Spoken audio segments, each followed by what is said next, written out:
Good evening, everyone. Welcome to another episode of Wayne's World of Science and Technology. And give me a second while I get this microphone out. As I've said in this slide, I hate having to keep on explaining Russia. In just a sec, I will shrink myself down a little bit more so you can see the rest of the slide. There, that should be better. Okay, so what do I mean by this? Well, this is a map of the Soviet Union. You notice how big it is. You notice the Kazakh SSR, the Kyrgyz SSR, Tajikistan, Uzbekistan, Turkmenistan, Georgia, Armenia, Azerbaijan, Ukraine, Moldova, Belarusia, Lithuania, Latvia, Estonia, and of course there's the little sliver of Kaliningrad out there. This is the Soviet Union. Now, when the Soviet Union dissolved, all of the stuff that wasn't colored pink went away. This was a huge loss in territory. This is the current map of Russia. Unfortunately, I could not find a good one that showed things the way I wanted. And you'll notice that there's a funny looking green and green thing sticking out on the far left-hand corner of the screen. There's a reason for that. That is Crimea. They, for some insane reason, included it on this. I just thought I should point that out. Okay, comparisons. The Soviet Union was a group of countries which included Russia, Ukraine, Belarus, Lithuania, Georgia, Estonia, Latvia, Moldova, Kyrgyzstan, Uzbekistan, Tajikistan, Armenia, Azerbaijan, Turkmenistan, and Kazakhstan, which I already said. I know, sorry. I repeat myself all too often. The population of the Soviet Union was 286.7 million. The population of Russia, by 2025 estimate, is 146 million.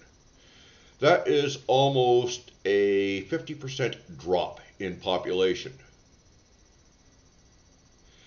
Now, as far as army size, if your population drops by 50%, the armies you're going to be able to raise effectively drops by 50% too in manpower, which is one big point.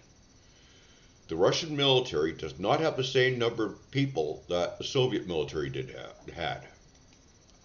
More comparisons. The Soviet Union was 22.4 million square kilometers, and Russia's only 17 million. They lost over 5 million square kilometers in the SSRs that left. The Soviet Union had 54,400 tanks as compared to Russia with 13,100. These tank numbers, by the way, are 1991 for the Soviet Union and 2021 for Russia. In other words, pre-full-scale invasion of Ukraine. 50,000 armored personnel carriers versus 12,050. Well, that's about, in both cases, you'll notice the drop is about down to a quarter. Infantry fighting vehicles is a bit different. The drop was about half, 28,000 to 13,680. Towed artillery, the drop was closer to, I would say, about 37%, or 36 or 37% of what the Soviets had. The Soviets had 33,000. Russia has 13,565. And 9,000 self-propelled artillery versus Soviets is compared to 6,228. Now, one of the reasons for the large number of self-propelled artillery is that, to the best of my knowledge, the Russians stopped building towed and started producing only self-propelled. I mean, they had so much towed, they really didn't need to produce anymore. And the self-propelled is more useful. It doesn't have to sit in one place and get blown up. As you'll notice, these numbers aren't quite the same. The Soviet Union was a closed society. Russia isn't. We know a lot about what Russia does. They advertised the Panzer Air Defense System on YouTube. Now, I noticed that they didn't include any of the videos of Panzer Air Defense Systems intercepting apartment buildings, but hey, you know, just a bit of fudging by an advertiser is nothing unusual. The Soviet Union built their own electronics, mostly. They did use espionage to gain some stuff, but really they had a pretty well self-contained society. They didn't need to import a lot. Yeah, they imported stuff, but it wasn't the way Russia does.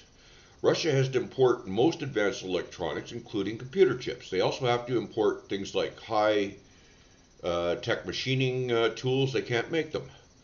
Yes, the Chinese can make some of this stuff, but they can't make all of it. A lot of this stuff is only made in places like Germany, Italy, the United States, the United Kingdom, Japan, Canada, and this makes a huge difference. Now, the Russians can design the chips. That's not a problem. As a matter of fact, they've designed quite a few chips. They just can't produce them. They have to farm out production to TSMC of Taiwan, and TSMC has said, sorry boys, but you're under sanctions. You're up Schitt's Creek. Corruption. Here's the thing that I keep on bringing up, and people just don't get it. How bad corruption is in most authoritarian systems. When I say it tends to be endemic, I mean everybody's in on it. The point is, the boss has to trust the next person down not to go for an instant promotion to the time-honored method of the backstab. So the employee robs a bit of money, stuff. Well, hey, no big deal as long as you trust him.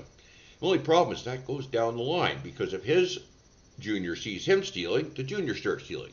And that junior starts stealing until it's down to some private on the base selling diesel fuel to buy some smokes. The Soviets had a bit of an out here.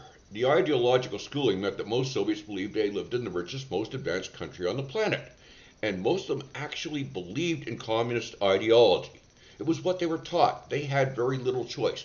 Now, the thing is here, a lot of people won't believe me when I say this. Look up, damn it, what's the name of that ship? Street.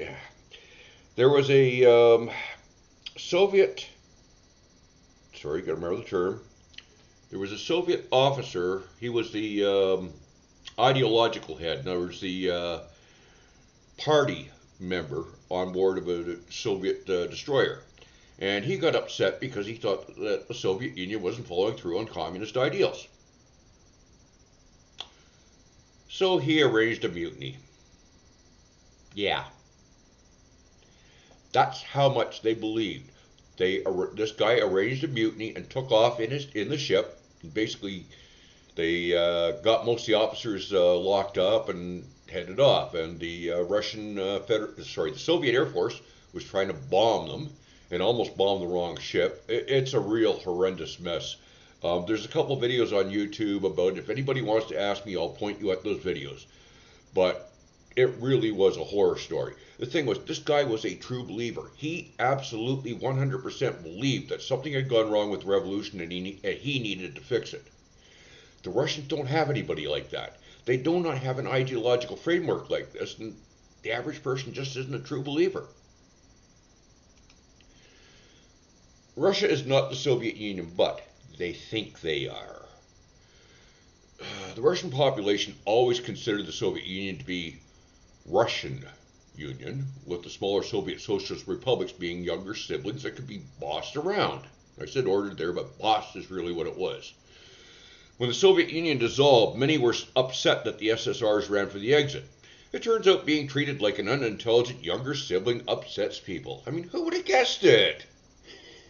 You treat people bad, they say, up yours, buddy. Anyways, Russia thinks it owns the SSRs to this day. It was part of the Soviet Union. Russia is the Soviet Union in their mind. So when you see weird things on the engines, pay attention. Well, the SSRs could run. None had the ability to fight Russia in 1991 or for many years after. Oh, and of course they all had borders with Russia. Yeah, think about that. Most were dead broke. They sold whatever gear they could for cold hard cash, and Russia was at that point too broken to be a threat. But Russia recovered. Russia had most of the oil and a bunch of the other natural resources, and they used it to try and maintain some control over the SSRs. You know, not only the oil, but the money from the oil sales. Ukraine was the most dangerous to Russia, I suspect. They were large, bordered NATO countries, and had a large, if somewhat shambaholic, industrial sector. And when I say shambaholic industrial sector, Ukraine may be a democracy. it is a very flawed democracy. And in flawed democracies, you tend to get a lot of corruption. Maybe not quite as much as you would in an authoritarian system, but you do get it. And, well, the Corruption Perception Index rates Russia far below Ukraine. Ukraine wasn't perfect. And that, to a certain extent, I suspect, left the Russians figuring they could just basically walk in and do whatever they wanted. But they aren't the Soviet Union. And Ukraine, quite frankly, was not happy. Going back to 2014, Russia invades Crimea. I know everybody's going to say, oh yeah, Crimea joined Russia out of their own will. Yeah, right. If you believe that bullshit, you should probably not buy any lottery tickets.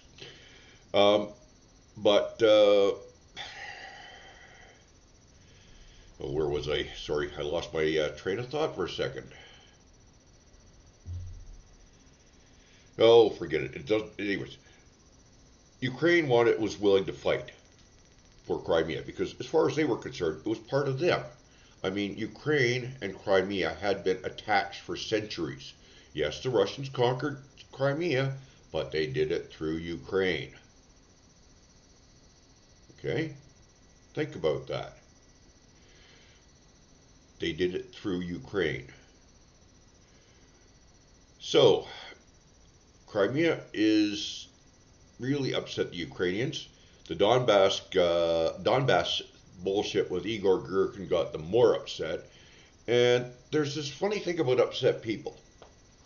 Upset people have a tendency to get mad, and people who get mad have a tendency to fight. And that's why Ukraine's still standing. They got mad and they're fighting.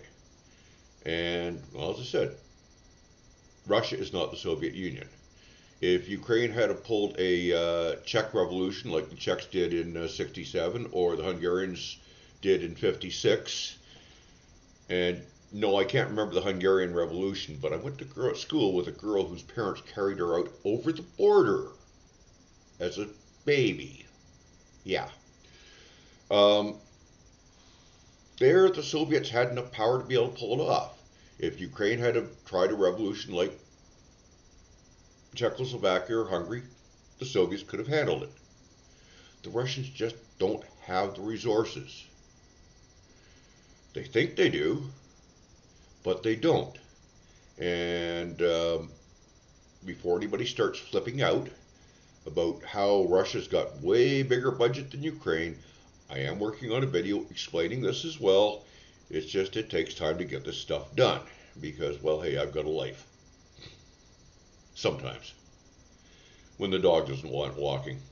Anyways, that's it for now, folks. I hope this helps you understand a bit of where my train of thought is coming from and why I haven't been that worried about Russia. As a matter of fact, as I was telling a guy last night, Russia hasn't been the second strongest military in the world for at least 10 years and probably further back than that. It's really hard to tell because there's factors that you can number the hard factors, which is what the idiot fucking site Global Firepower does. They number the hard factors. They don't measure the soft factors. And that's why their ratings are so fucking bad. If I could contact the guys who run that site, I would give them peace of my mind. But the chicken bastards don't bother having contact information. If anybody's got it, please pass it on to me. I want to give them hell. Anyways, that's it for now, folks. Like, share, subscribe, and all that guff. You got something out of it, and have a good day.